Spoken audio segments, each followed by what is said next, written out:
Hello, Fanatics. With 2018 coming to a close, we're doing our annual year in review.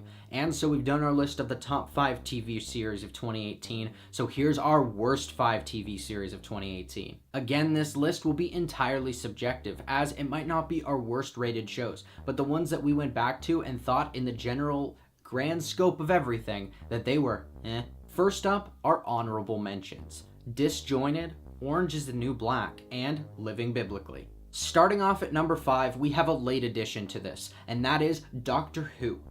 I thought that this one was really going to be a make or break season for Doctor Who, as they completely revamped the franchise, not only changing the Doctor and finally having their first female Doctor in Jodie Whittaker, but at the same time removing so many of the writers that they had in previous seasons.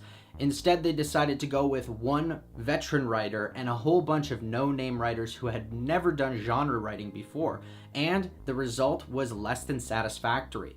While the characters were a bit interesting, some of them felt like placeholders and just there to have inclusivity of every single type of person in the show.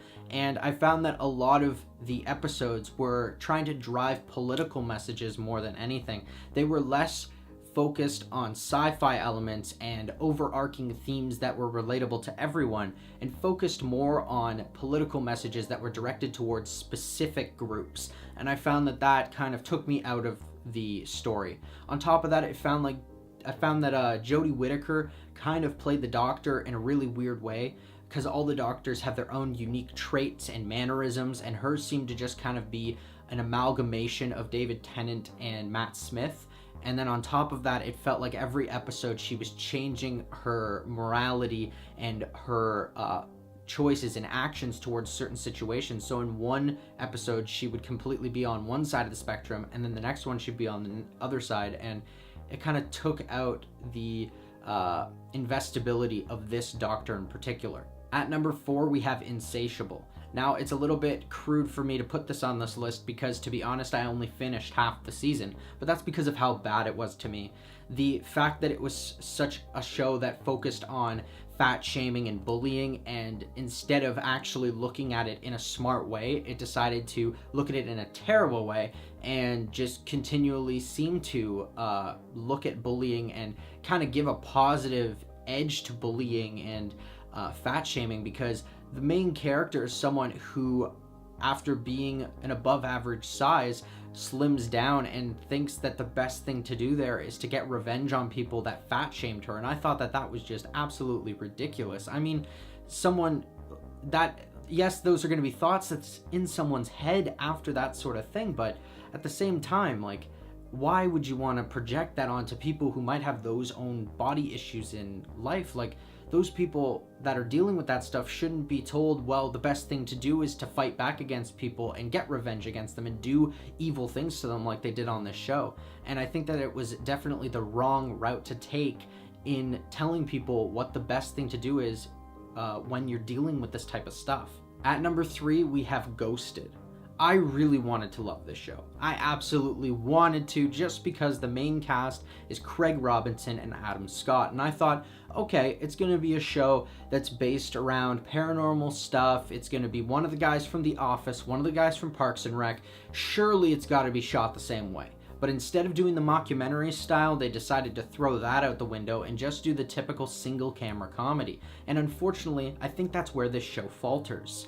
Because if it had been done in a mockumentary style, it could have worked so well. It could have been the next Office. It could have been in the same scope as shows like Trial and Error and Modern Family. But instead, it wanted to try to be like Brooklyn Nine-Nine, one of the more prominent and successful single camera comedies right now, but unfortunately they were unable to get the same magic. Whether or not that's because the supporting cast was a bit underwhelming, or because they were jumping too much back and forth in the serialized storyline that it completely lost any sort of episodic sort of stories and plots that they had in there. But regardless, it just didn't really come together in the end, and the climax of this series was so underwhelming. The runner-up at number 2 is another Netflix series, and that is 13 Reasons Why.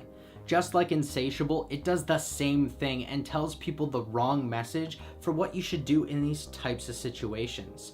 Instead of following a character's tapes that they made after their suicide, they're now following photographs, as this character has more to tell despite having been dead for almost a year. I think that this show kind of took a left turn and had no idea what to do because it was so successful in its first season.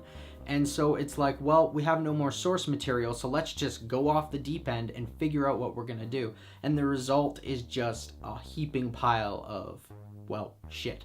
Because to be honest, like, between what's going on with the characters in the photographs, the melodramatic relationships, and the final climax, which, my God, was awful. Like, that is the most unrealistic climax to any sort of situation in any story that I've seen this year, that I just couldn't believe my eyes when I was watching it. And all I can think is, where can it go from here? There's nowhere, because it's so far out of the realm of reality now that it's like, what's the point?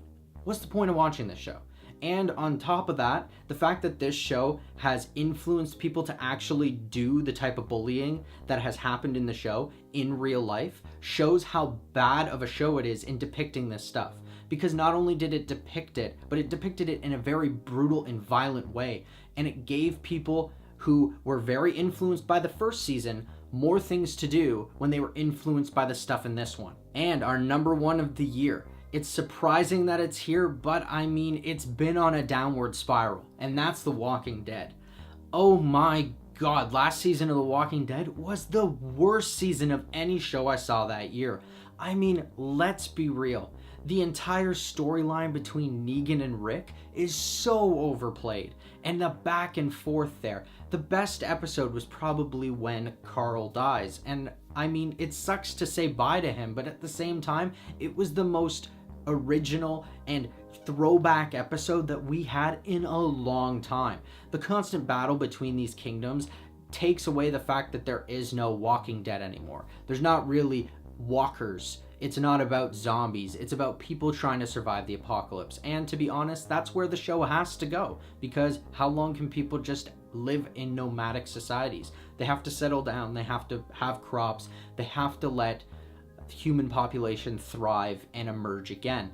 But the way that they were doing it with this constant will they, won't they, and then finally no one dies and he's thrown in prison, like, I get that that's the same thing as the storyline from the comics, but you had gone so far off the map with everything else, killing characters left and right, figuring out what you're gonna do next, having new characters that have nothing to do with the comic, and then at the same time, you just decide, oh, we're gonna have, you know, the same storyline there, but Negan's not gonna have his relationship with Carl, and everyone else is gonna hate Rick, and that's the way it's gonna be. And I found that it was just the worst climax of not only any Walking Dead season, but any season of TV this year. And there you have it. There's our worst 5 TV series of 2018.